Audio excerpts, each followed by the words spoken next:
Are you looking for ways to support your neurodivergent pupils in your school so they can flourish, find acceptance, and be the best that they can be? Well, stay tuned because today on School Behaviour Secrets, I've got Melissa Leggett with me, who is the person that started the Neuro Ambassadors program. She is going to explore the terminology of neurodiversity, which has evolved and changed over the last few years. She's going to talk about how to use the Neuro Ambassadors program in your school to increase knowledge and acceptance of different neurotypes. And she's going to give us tips and tricks for getting teaching about neurodiversity right. That's all coming up in today's show.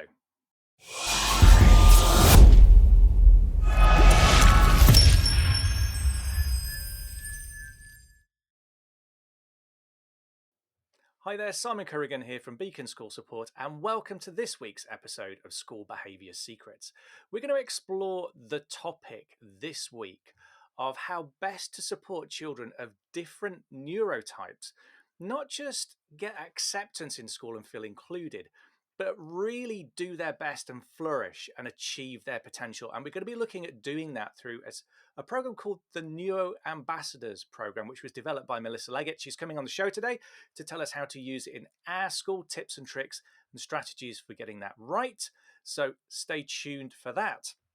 If you're finding the show useful, please remember to like and subscribe. It takes just 15 seconds to press those buttons, but it does make a real difference to us because when you do that, it prompts the algorithm to share the show with other listeners, other teachers, school leaders, and parents just like you who need this information to support the children they work with. So by liking and subscribing, you're helping get this information out there. And if you're listening to the audio version of the podcast, please leave a review as well. I love hearing what you think about the show. It gives me a little bit of encouragement to keep going. If you're listening to the show as well, we've got a download that complements this episode really well. It's a free download. It's called the SEND Behaviour Handbook. And what it helps teachers do is link the behaviours that you might be seeing from pupils in class to possible underlying conditions like ADHD or autism or trauma. It's not trying to turn teachers into doctors. We're not qualified to diagnose kids. That's the realm of medical professionals. But if we as teachers can start to join the dots between the behaviors we're seeing and possible underlying causes, we're the people that often kickstart the process of getting the right professionals involved so the kids can get early intervention strategies in place and the right agencies in place they need to support them. It's a completely free download. It's the SEND Behaviour Handbook. You will find it on our site, beaconschoolsupport.co.uk, and I will drop direct links to where you can get your own free copy of the handbook in the comments if you're watching on YouTube, or in the episode description if you're listening to the audio version of the podcast. That said, it's time to move on to our interview. So this is Melissa Leggett talking about the Neuro Ambassadors program. I'm very excited to welcome Melissa Leggett to the show today. Melissa is the Autism Resource-Based Specialist Teacher and a Computer Science Teacher at Southend High School for Boys. As the creator of the Neuro Ambassadors program and a director of Neuro Inclusion UK, Melissa is dedicated to all pupils learning about a neurodiversity, why it should be celebrated, and how they can help their peers. Neuro Ambassadors started as an idea back in July 2022 and is now being implemented both in the UK and around the world. Melissa, welcome to the show. Thanks for having me. I thought it would be useful to start by asking, because the language around neurodiversity has evolved a lot, especially in sort of the last 18 months. And there will be people come into this topic completely fresh, completely new, who might not be sure of some of the terms we're using. And it's going to be helpful for me as well to get an update on what the current terminology is. So could you just walk us through some of the terms that you're going to be using during the interview so we all know what they mean and we've got clarity, we're all using the same definitions for the same words? Absolutely. So neurodiversity is referring to the entire population. It's people that are neurodivergent, so that covers autism, ADHD, Tourette, dyslexia, etc. All of those are neurodivergent conditions. But you can have, so when we talk about neurodivergence and those that are not neurodivergent, that whole umbrella is neurodiversity. It can sometimes be thought of that people say neurodiversity and they're actually referring to neurodivergent. So would neurodiversity be like in the Venn diagram that covers everything. That's it. That's it. And some people can find the word neurotypical, although that word has been used for quite some time. Some people can find that offensive, because when you're using that word, the word typical that's being used in there, if we put that as a meaning of, we could have a synonym there as normal, the opposite of that is then going to be atypical, not normal, and so people can then feel that that is offensive. So the term I'll be using is predominant neurotype, and what I'm meaning by that is that in the entire population, statistically, the predominant neurotype would be non or not neurodivergent, but in a household where it's hereditary, that if you are neurodivergent, then the predominant neurotype in that household is neurodivergent. So it can be both, depending on which context it is, and can be seen as more affirming. That makes perfect sense. So now we've clarified the terms. Let's talk about the Neuro Ambassador program. Before we get into the details about what that actually is, can you talk a little bit about what prompted you and what inspired you to create the program? Honestly, it was to do with the journey I went through with my son and his identification process. So I know I'm biased, but he's awesome. He loves to climb, spin. Shuffling coasters is the most frequent one we're doing at the moment. But he also manages autism, ADHD, global developmental delay. We've got sensory processing, and listen, there's quite a few things that he manages. And it was going through that journey with him that also led me to self-discovery. I now identify as autistic myself. But we'd find as a family, when we're out and about, that sometimes people would not be as helpful as they possibly could be. And I genuinely think that sometimes, or most of the time, ignorance often leads to unkindness. So when I genuinely think about it, although those experiences may not have been always helpful, I think most of the time people just didn't know too much about what was going on when I think from their perspective.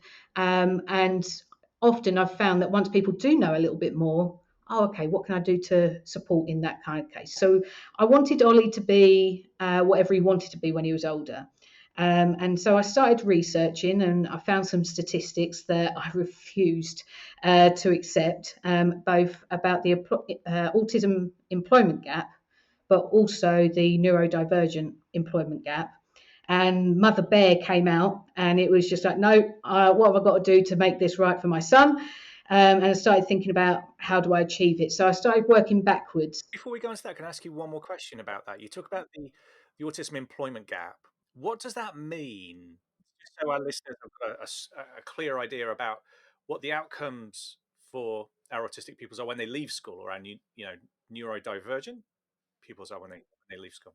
So we're talking that I know that the figure fluctuates each year for each report, but we're looking at less than 27% of autistic adults are in employment, when the vast majority that were asked want to be in employment. And when you then link that with the various bits that the correlated links with mental health, for example, it's not too difficult to make that link between, and how, can you imagine how that must feel, of being denied what you want to do just because of a part of your identity that isn't allowed with a lot of other protected characteristics in a person's identity, yet it happens here. And when you found that out, how did that make you feel as a parent? It started off a lot with anger, that I thought to myself that it's not okay. How can we be in this day and age, and that's still the case? I also started to have a bit of disbelief, and I know that some people listening that may be aware of that statistic, they might then come back and say, well, actually, and I do get this point, I'm not denying it, but there's also the point of, well, there's lots of people that haven't been diagnosed, for example, they haven't been identified. So is that then, that's going to be skewing the data that's coming through there? Like for myself, I identify as autistic, but I also don't have the 900 odd pounds to be able to pay for the piece of paper to say for definite that it is. It's just through going through that journey that I self-identify that way. So I know that the data isn't always going to be completely like that, but it was, as a mother, anger was my first bit, and then how do I fix it? And then you went on from there to create the Neuro Ambassadors program, is that right? Absolutely. And when I think about, I started thinking, well, I've gone on this journey with my son and I found out all of these different things. Yeah, I had, my son was born in 2016 and I did my teacher training in 2013, 2014, but I didn't know any of these things. I remember in my teacher training that it was the done thing of what was happening with how SEND was done. It wasn't like ours was any different to any of my peers or colleagues that I've worked with since, but it was essentially along the lines of, this is the code of conduct, be aware of it, bye-bye.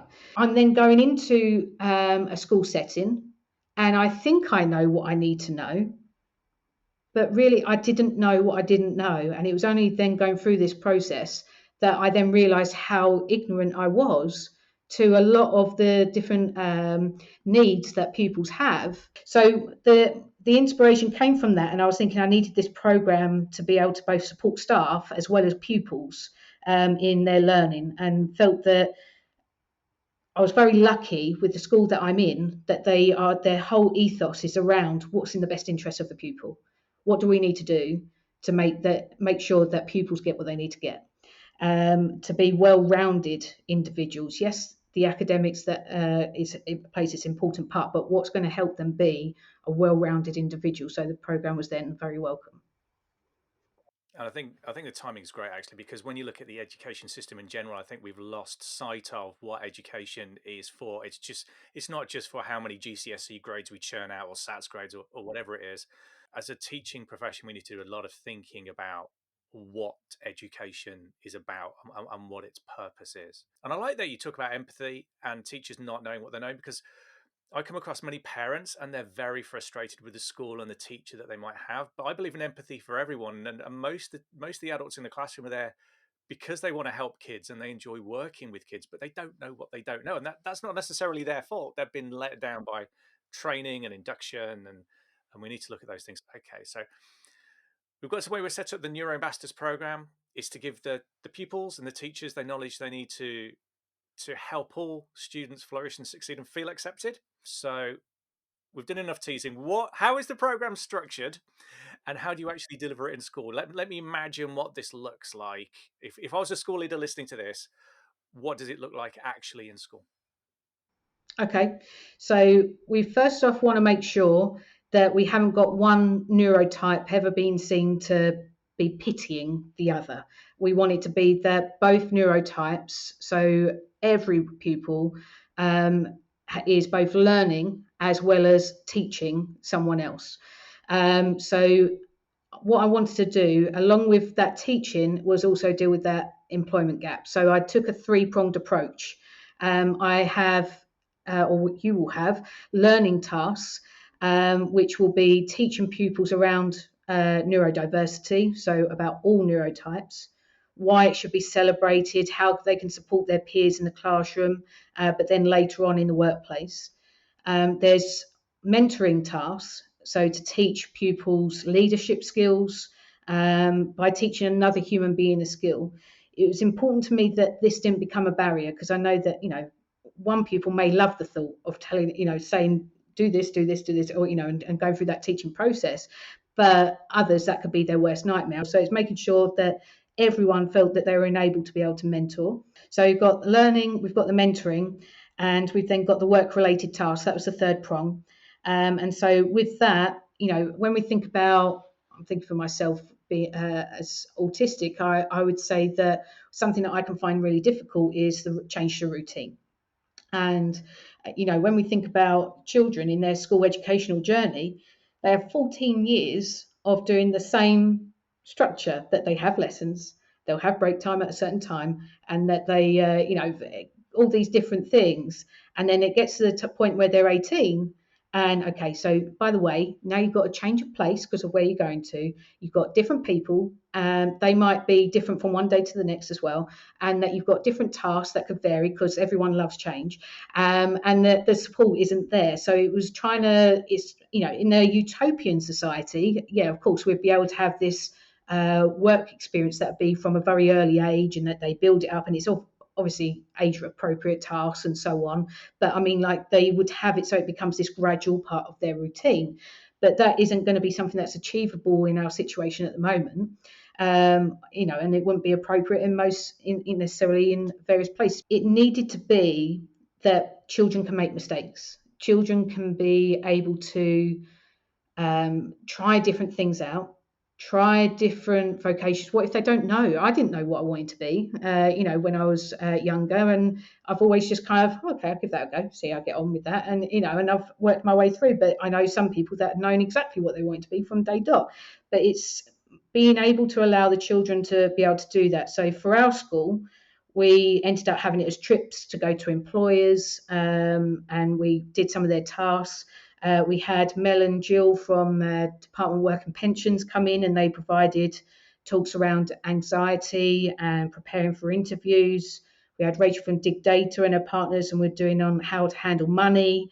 Did a trip to TP Bennett and Overbury. We did architecture and construction-based tasks. Although they were right for our setting, the point and the bit I hope that leaders will take away from this podcast is it's moldable. The main point is my aim from day dot was that I wanted there to be a societal shift. And if I say that one size fits all for how I've done this, then I've missed the whole point. It needs to be something where leaders are thinking, okay, well, this is the main thing we're trying to achieve here. Their professional judgment of what's right in their setting, then making that call of, okay, well, how are we going to do that? How are we going to do that? How are we going to do that? It can be done as an extracurricular club. That's what we started off with as a test of concept. It can be that it's actually slotted within the PSHE tutor time curriculum. It's completely moldable to what the school wants. How is it delivered? Is it like a framework? I mean, you've obviously talked about how these things need to be personalised and adapted, but you've talked about like a series of activities. Is it like a curriculum or a framework or a scheme of work? What does it look like? When I've done it as the extracurricular, so when I was testing this out, because last year this was all just a pilot that we were just trying to see how could we make this work. And I did it based on D of E, where you've got your bronze, your silver, and your gold tier. And so I would put these tasks on. We use Satchel in our school, but it's where you can plate homework. And I put each of these different tasks on there. Made it something where I didn't need to do lots of admin to do it, so self-marking quizzes and things and bits and pieces like that. But the main point was that the pupils could do this independently. My biggest focus was that what's going to be something that's going to put someone off. And I was thinking, well, teacher workload and money. So whenever I was planning these things, I was thinking, right, if I was in a position at the time where I could give it this time, but what if I didn't? And I was also thinking my timetable was going to be quite different this year and so on. I needed it to be something that was sustainable. And so, yeah, I had most of it online. I would have, I had some volunteer teachers that were happy to just check in with some of the pupils just to see how they were getting on. But it was something I could do myself as just one person that was managing it. But we was trying to make it more bespoke and seeing how that would work with our pupils as well. When we're doing it this year, so for example, the whole school integration, we've got it both as an extracurricular club, but we've also got it as part of our tutor time programme. So we've got 6 sessions in the January, February part of the year, where we'll have every single pupil in our school will be having this bit first taught to them, an introduction to Neuro Ambassadors. And likewise, then all the new year 7s will get that particular delivery, and year 8 onwards would then get the updated with more knowledge and so on. So that in 7 years' time, we're going to have these pupils that are leaving with 7 years worth of knowledge around how to support their peers and what about neurodiversity. And one of the primary schools that's working with us, they're doing it from their point as well. So then it will be the children that start there will then have 13 years worth of knowledge around it, which I think is really powerful as well. So you talked about how it's integrated, and you're moving from the pilot now to a more kind of whole school embedded system. I'm always really interested in what lessons you learned in terms of implementation. You do a pilot, you make mistakes. Everyone makes mistakes, not just in terms of the content, but how you integrate that into the school day. I'm just curious if you've got any experience you could share. If people are thinking about running with this in their school, things to avoid so they don't repeat the mistakes that have been made in the past. I think that one of the biggest challenges was trying to find employers or organisations that were able to work with us to do those kind of trips, because where it was so new and so unheard of, it was then trying to find those connections. So that was one thing that we ended up having to overcome. But now, as of today, we're going to have it in schools, and they're showing interest in the UK, Africa, the USA, and Azerbaijan. And we've got, along with us doing this interview today, I'm also running, based on the success that this has taken, we've actually started a company, me and some of my wonderful colleagues, both in this school and out. We've got Senko's speech and language therapists. We've got people from different settings, people that have a lot of wealth and experience, that just really feel passionate about this cause. And we're then trying to make these resources to make it easier for schools to just pick up and be able to deliver. So, because that's one of the other things, is that, yes, I've done this year, but what was one of the biggest challenges was, that initial bit of making the resources and those kind of things. So one of the things that this business is doing, so Neuro Inclusion UK, is providing teaching materials for people to be able to run with and just deliver in their sessions as they want to, whether it's consultancy, whether it's bespoke materials to their individual setting. Training, etc. So it was trying to make sure that the bits that we had to overcome, we're making it easier then for the next schools to then find it a bit easier to do that.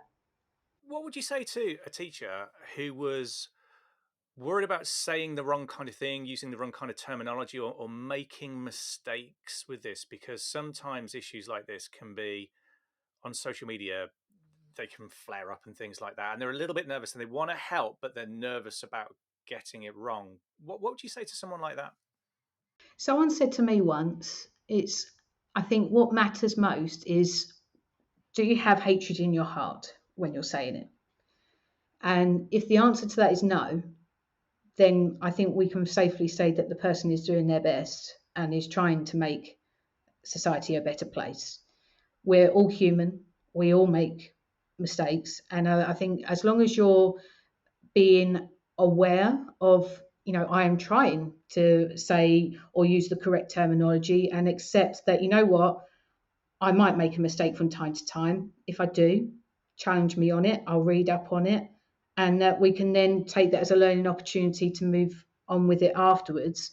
But sometimes fear of saying the wrong thing can stop you from actually trying to do the right thing in the first place. And I think when I did this with our pupils, I said to them very early on, I said, you are going to be agents of change, and we're going to make mistakes as we go along on this journey. I want you to be telling me when I'm doing the wrong thing. Because don't get me wrong, before I approached the pupils, I did try and do my research. I spoke to National Autistic Society. I spoke to Ambitious About Autism. I went through all of the, what I had planned, and was asking for lots and lots of different charities. I was saying, can you find something wrong with what I'm saying so that I can change it? And each time it was, great, that meets our, what we're trying to achieve. And there wasn't. But in its very early stages, what it is now isn't what it was then. And I've tried to mould it, because it was when I was talking about barriers earlier, when I first thought of, everyone's mentoring. But it was only when I started thinking, actually, that person, he's finding that a bit tricky to engage with. I need to make a change there. True learning doesn't take place. I know it sounds cliche as I'm saying this, but true learning doesn't take place unless you make a mistake. And I think it's been an opportunity that I could really model to the pupils. It's okay. Adults make mistakes as well. And I think each time, even when I've said to them, you're my guiding compass here. It needs to be whatever we do, you need to be making or giving feedback on what is going to make people want to do this next year. At the moment, you're eager and you wanted to help me out, and that's wonderful. But let's say I'm opening this up to the whole school next year. What is going to be our barriers? And so it was their guidance, and we just treated it as we're all in this together. We're all equals in this. How do we make this happen? And I think if you have that kind of culture where you're treating the young people as adults, that really comes as a powerful way that we're all in this together and we all want to do good.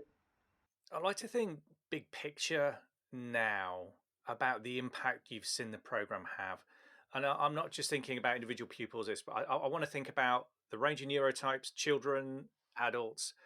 So what changes have you seen as a result of using your program? I think that staff are becoming more happy to talk around strategies and okay, what if we tried this or what if we tried that? Just the confidence around talking about the subject. That part of what you said earlier about not wanting to say the wrong thing, for example. It's just okay, what if I was to try this? What do you think? And it's just having that open dialogue. I think people become more confident with having those kind of conversations. I think one of the things we noticed was those that did the extracurricular club, they got a badge on the blazer for being the ambassador, and it then encouraged the conversation just quite naturally between staff and pupils, that they would, oh, what was that badge for? Oh, it's because I did this, and it just became something that was just part of the conversation there. And it's wanting it also to be from a point of view that we want to put pupils on an even playing field. If we think that, and that's all pupils, is wanting it to be that I'm wearing glasses right now, but if I was to say, right, I want you to run in a straight line, but you can't have your glasses on, and I want you to follow to this, etc., and I'm going then against someone that doesn't need glasses. If I didn't have the glasses on, you'd say that was unfair. But it's trying to get across that point, and that's what we're really starting to see, is that change between fair and equal. It's making sure that everyone feels, well, actually, the questions of why are they doing it differently? Well, actually, it's what's a fair thing for that person, and pupils and staff seeing it as that's what we should be doing and seeing that societal shift.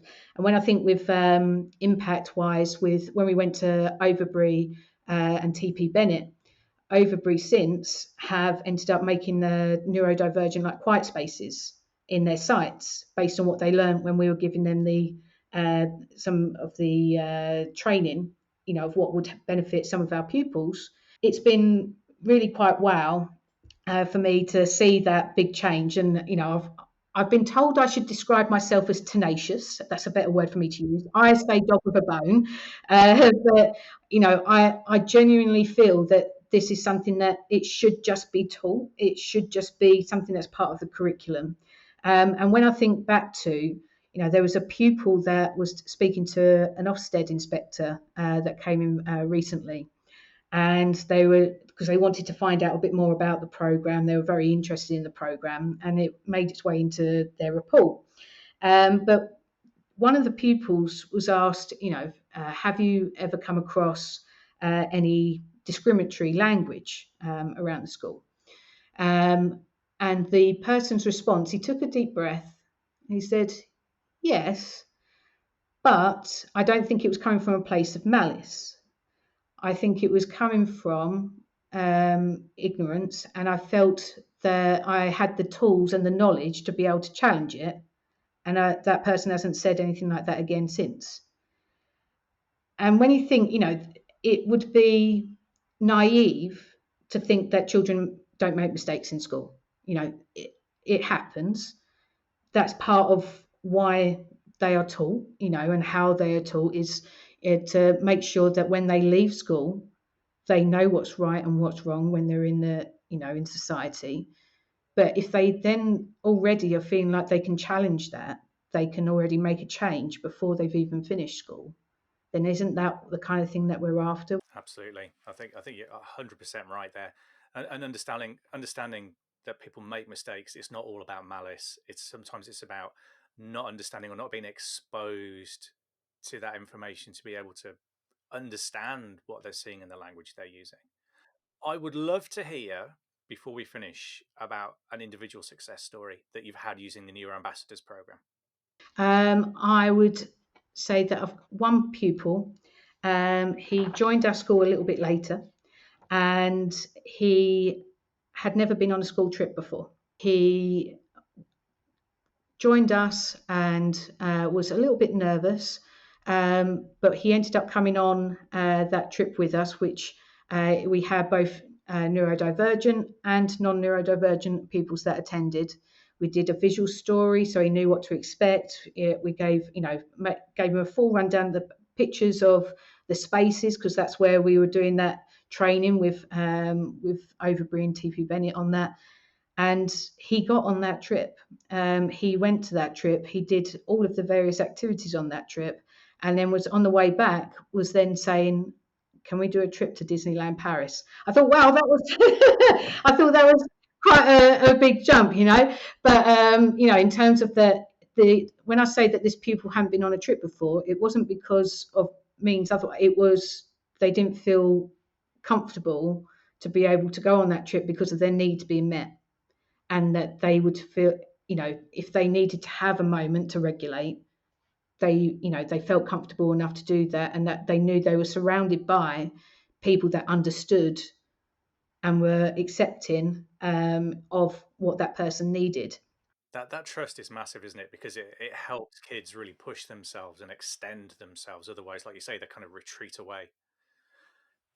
If you're a teacher or a school leader listening to this or watching this today, what's the first step you would advise them to take to start supporting children with different neurotypes in their school?